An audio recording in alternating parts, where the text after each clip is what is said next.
দুর্গা পূজা শুভ কামনা করছি এবং আপনাদেরকে সবাইকে শারদীয় দুর্গা পূজার শুভেচ্ছা জানাচ্ছি।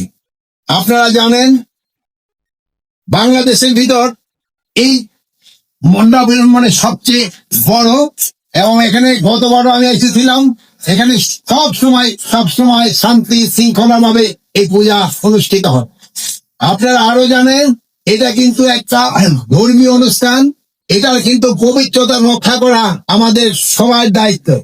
আপনারা সবাই এটার পবিত্রতা রক্ষা করবেন এবং এই ধর্মীয় ভাব গাম্ভীর্যের ভাবে যেন এটা সম্পাদন করা যায়, এটা আপনারা সবাই চেষ্টা করবেন।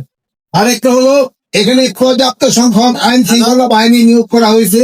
এখানে পুলিশ আছেন, আনসার আছে, সশস্ত্র বাহিনী আছে, তারপরে আপনার মহিলাদের মন্ত্রণালয় থেকে আমাদের স্বেচ্ছাসেবক আছেন, সবচেয়ে বেশি আছেন আমাদের পূজা কমিটির স্বেচ্ছাসেবক।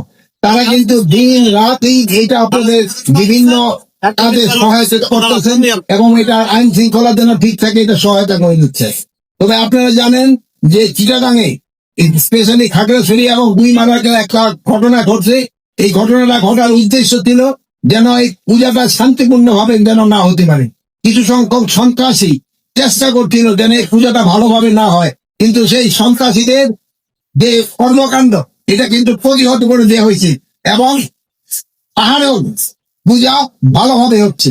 এই সন্ত্রাসীদের থেকে আপনারা সবাই চেষ্টা করবেন আমাদের এই পূজাটা যেন ভালোভাবে হতে পারে।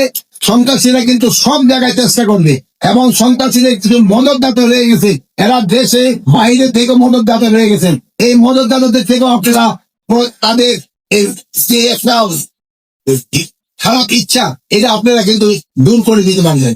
আর আপনারা সাংবাদিক ভাইয়েরা আপনারা সব সময় সত্যি সংবাদ প্রচার করেন, সত্যি সংবাদ প্রচার করবেন, যেন কেউ যদি কোনো অসত্য সংবাদ দেয় ওটা যেন কি বলে বন্ধ হয়ে যায় তা, আর ওটা যেন তো প্রকাশও করতে না পারে। আর কোনো কিছু সংবাদ ভাইরা বলতে যাচাই না করে আপনি লাভ দিবেন। একটা কিন্তু নতুন অ্যাপও করা হয়েছে, আপনাকে যদি কোনো কিছু থাকে ভাইদের সাথে আছে, ভাইরাও কিন্তু অ্যাপের সাথে তো সম্পৃক্ত, তারা আপনাদের সঠিক সংবাদটা দিতে পারেন।